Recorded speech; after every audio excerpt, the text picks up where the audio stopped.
always live on the free Odyssey app. From the Cherry Hill Volvo Studios, where relationships matter. Live and local from Philadelphia. Free speech lives here. It's Kayal and Company on Talk Radio 1210 WPHT.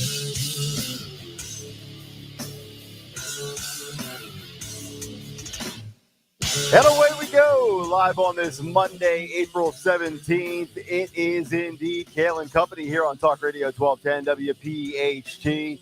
We are always live on the free Odyssey app and, also broadcasting live on YouTube with you for the next 4 hours as we head until 10 o'clock this morning. 855-839-1210 is the phone number. We are also on Twitter and Instagram, the radio station at 1210 WPHT. I am at Nick Kayal. Dawn Stensland with the news. Greg Stocker, the chairman of the board. Anthony Dorenzo, Daniel Valdez, our associate producers this morning on a day where he officially makes his return. John Fetterman is back in the United States Senate, folks. Don't call it a comeback, but John Fetterman is back to work. Wow. What a trooper. God bless him. Gregory, good morning. How are you? What's up, dude? Dawn, how was the weekend? Weekend was great. Good to be back. A busy Monday morning for sure. A lot going on. No doubt about it. None of which will include my atrocious opening day golf performance yesterday. Not good, huh? We'll leave it at that. Not good, Bob. Really? Yeah, it was basically one good tee shot, and then I did this. Good night, everybody. That was all I had. And then I went home. But anyway, we got so much to get to. This is going to be an action-packed show because we have all sorts of big topical issues to get into and a litany of ridiculous, nonsensical stories. So it'll be a great mix of some serious conversation and the nonsense and the chicanery and the tomfoolery and hijinks you've grown accustomed to on this program. But before we get to all of that, and of course a big take this morning, we swing it on over to our partner in crime, pun intended. Here's Dawn Stensland with the news. Hey, good morning. A lot going on this morning. We are sponsored by Joseph Anthony Spa. So this morning, I want to begin where the Fashion District in Center City imposing afternoon curfews for anybody under 18. It's a 2 p.m. curfew, remains in effect until further notice. Here's the deal. Minors, anybody 17 and under, will not be able to go into the shopping mall without any adults or an adult over the age of 23 after 2 p.m. This new curfew is in response, obviously, to all the recent disturbances involving dozens, and shall I say hundreds, of unaccompanied young people. And remember, earlier this month, we talked about the Philadelphia police were forced to disperse large crowds of juveniles around that area. A lot of them throwing rocks and bottles at the officers. So they're reporting a lot of fights, a lot of nonsense going on. So it's a new curfew. You got to show ID. Think about that. 6 hours before the sun goes down, you are not allowed in. Yeah, why 2 p.m.? Why do you think? School gets out at 3. Yeah, that's true. Oh. Yep. So if you happen to have study hall the last period and you want to go shopping. Mm-hmm. Or if you're playing hooky. Yeah, you're playing hooky. Let's leave school early. Yeah. So that's why. So at 23, you're free to go in by yourself. Right. Yeah. Other than that, you need to be accompanied by a parent. Yeah. And I'm told Gen Z is supposed to be the enlightened generation. God. My keister. Your keister? Anyway, I just cleaned that up for the sake of it. I don't want Greg to get any emails saying you should do better. Oh, boy. Be mature. Oh, boy. We'll get to that later. We got a Philadelphia Union on strike. This is against Liberty Coca-Cola, the tri-state region's largest provider of Coca-Cola products. So Teamsters Local 830 represents thousands of unionized drivers, warehouse, as well as production workers and sales and marketing personnel in the beverage industry. So they just announced this strike yesterday, represents 450 members of the Philadelphia plant here. So members of this union say they rejected Liberty Coca-Cola's latest contract proposal and unanimously voted to go on strike. So we're following that one. We're also following a lot of violence around the area. We obviously are updating you on what happened with that shooting at a Sweet 16 party in Alabama. 4 killed, 28 hurt. And as far as the search in Chester County after a gunman shot and injured 2 women, that happened Saturday night at Lincoln University in Chester County. So it happened 10 o'clock at night, Saturday night over the weekend at a spring fling event, according to the Chester County DA's office. So the women were not students at Lincoln University, we're told. Victims shot, and it happened on the second floor of the LLC building at the university. So they're still searching to make an arrest. Armed and dangerous gunmen, obviously, both taken to Christiana Hospital for treatment. One of the victims has already been released and is back home recovering, and another victim is expected to be released today or tomorrow. So they're still searching to catch that shooter. And we have U.S. forces conducting a raid against ISIS militants in northwest Syria. That, according to U.S. officials, the reports are that they took out a senior ISIS Syria leader. That's another headline internationally. Yes, as Nick Kayal said here on Kayal and Company News Live, Senator John Fetterman, who had checked himself into Walter Reed National Military Medical Center earlier this year for treatment for clinical depression. That was the story from Fetterman's team. Plans to return to work today to Capitol Hill today to get back to work. Yeah, I mean, in all seriousness, hopefully he's gotten the treatment he needed and the medical help that he certainly was seeking, and he can now function and do his job that he was voted in to do. Doctors say, along with the mental health issues, Fetterman struggled with this auditory processing disorder, and it's a lingering effect of that stroke that he suffered days before the May primary. But he still is going to have to use that device to transcribe spoken words in real time. I read in the Inquirer this morning that he's going to co-chair a committee starting Wednesday. I mean, he's just gone right to the top of leadership. Oh boy, we're gonna have to get some sound on that. Oh no, no doubt. Look, I'm we don't want to make any light of anything. I just want to hear how that comes down. Right, should be a smooth process. Questioning somebody, the undersecretary of some deputy thing or something. I don't know. So we have in sports, Sixers did pretty well over the weekend. We're excited for our Sixers to continue the playoffs tonight in South Philadelphia at the Wells Fargo Center. And Phillies, we are the winners. We creamed the Reds 14-3. So we're winners right now in I mean, they split the series, so it's not like they whatever, we won. We're the big winners. I didn't watch an ounce of it. Watch the Sixers on Saturday, didn't watch the Phillies. I mean, good. They just reversed the games on Saturday and Sunday. Right. Saturday they got killed. Sunday they killed the Reds. So okay, but so congratulations, you beat the Cincinnati exciting. Reds. But they did play Cincinnati.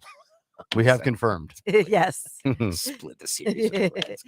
We are forecast in just a second. We're sponsored by Joseph Anthony Retreat Spa and Salon. Joseph Anthony Retreat Spa and Salon, the secret to spoiling the moms in your life this spring. Now with 3 locations: Glen Mills, Springfield, Center City, at the Lowe's Hotel. Visit in person or online, josephanthony.com, where gift cards are available, josephanthony.com. Thank you for sponsoring our Monday morning, April 17th news this morning. T-Mobile Weather Center forecast.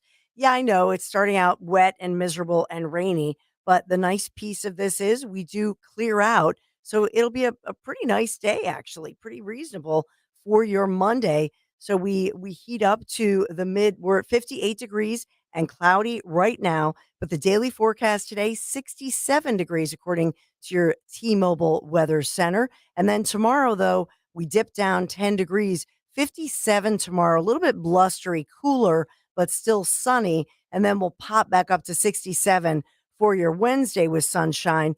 Thursday and Friday, we heat back into the 80s, 81 Thursday, 87 for your Friday. So we are warming up to Friday, but a lot of sunshine in store this week. This is Kayal and Company News Live. All right, Dawn, thank you very much as we get it going here on a Monday with the first big take of the week. The Big Take on Kayal and Company. All right, big take this morning brought to you by United Tire. Treat your car well, and it'll reward you with a long life. Now through April 22nd, get up to $100 off the purchase of 4 BF Goodrich all-terrain or performance tires. Drive on tires you can count on. Visit UnitedTire.com. Don't drive alone. Drive United. So the big take this morning, common sense for keeping all firearms. You know, the Second Amendment has once again been front and center in recent weeks in light of more senseless tragedies surrounding guns and the mentally ill. From Nashville to Louisville, and now this past weekend in Alabama. You heard Dawn in the news there. You're also going to hear from Tennessee Governor Bill Lee in just a moment here on the Big Take. But the headline reads, Alabama mass shooting, 4 confirmed dead, at least 28 injured at a teenager's birthday party. At approximately 11:45 p.m. on Saturday night, special agents with the Alabama Law Enforcement Agency's State Bureau of Investigations launched a death investigation at the request of Dadeville Police Chief. That, according to a press release obtained by Fox News. The following agencies responded to the scene and are currently assisting with the investigation: the Dadeville Police Department, Tallapoosa County Sheriff's Office, the ATF, and even the FBI. And the left's solution: take away your guns. Your right to bear arms, as the Constitution says, should go by the wayside. The reality is this: just like every other issue, the left gets emotional, the right gets rational. And there's been some interesting developments in the last 4 or 5 days when it comes to responsible, common sense ways to crack down on gun issues, and it's coming out of the GOP camp. In fact, I love what Republicans are doing right now when it comes to taking action, putting on their thinking caps, and finding a way to make the country a safer place, all while not punishing responsible, mentally stable gun owners. I want you to take a listen. Here is Tennessee Governor Bill Lee, who is a Republican, talking about his administration and how they have bipartisan support to secure Tennessee schools with up to almost $200 million for armed security, physical security upgrades, and health support for the mentally ill. Take a listen. But today is a time to enhance even the legislation that we have already brought forward. Today is the next step in steps we have taken, but it is not the last step. Our proposal includes 3 key steps in addition to the bill that is currently before the legislature. First, I believe that we ought to have an armed guard, an armed security guard in every school in Tennessee. Our budget amendment will include $140 million for public schools to hire SROs and highly trained guards. With this funding, we're taking the burden off of teachers and schools and districts.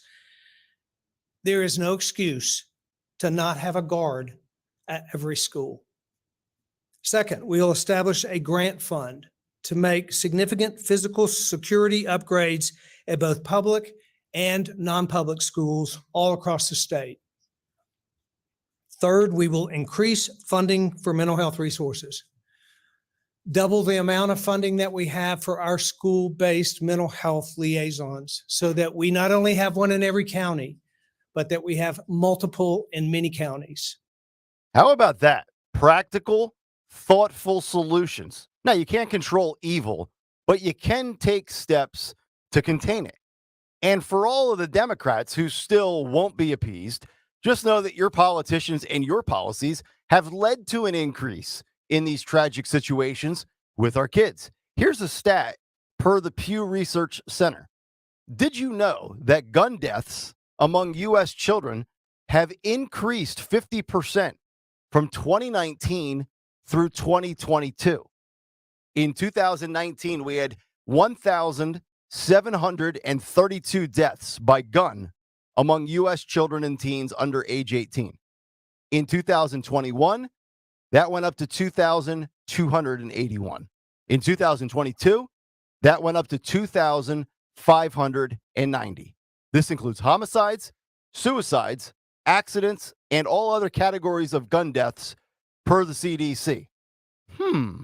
I wonder what happened in 2020, 2019 to 2022. What happened in 2020? I'll let you figure it out. But if governors like Bill Lee taking the steps he is taking are not enough for the gun removal obsessed Democratic Party, well, then how about new technology from the manufacturers?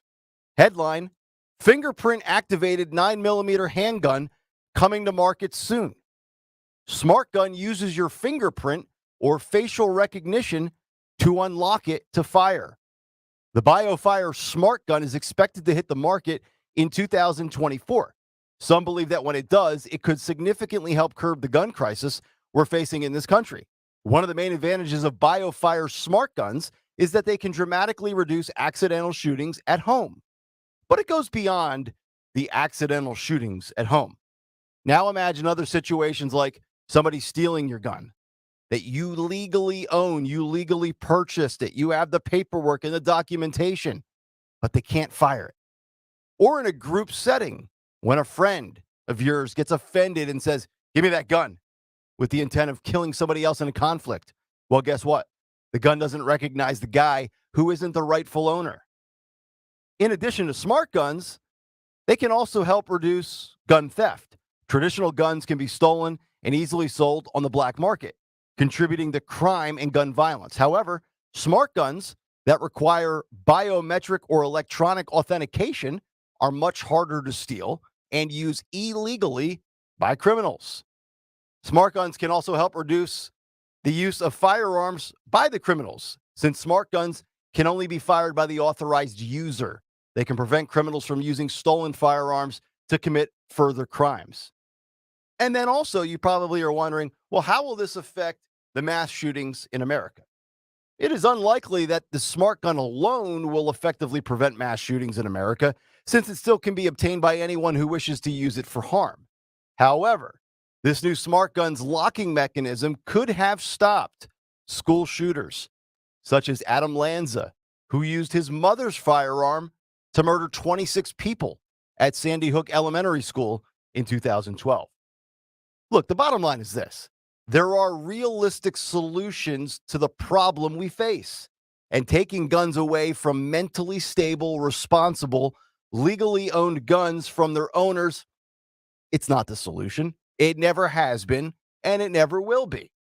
But I just laid out practical ideas from governors, people in the government, to those in the marketplace. Now, I know the left still won't be happy until they take away any high-powered weapon or strip away all of your Second Amendment rights, but the answers are out there. The other half just needs to do something they don't do all too well, and that's stop talking and start listening. And that's the big take. The Big Take on Kayal and Company. All right, big take on this Monday morning. If you want to jump in, 855-839-1210, the phone number, 855-839-1210. We'll come back, get some reaction to that, and also the fallout from our 21-year-old Pentagon leak suspect continues to pour in over the weekend. We'll get you the latest on Mr. Teixeira, and also the bad days, they keep on piling up for Joe Biden. The details coming up next here on a Monday. Kayal and Company, Talk Radio 1210, WPA.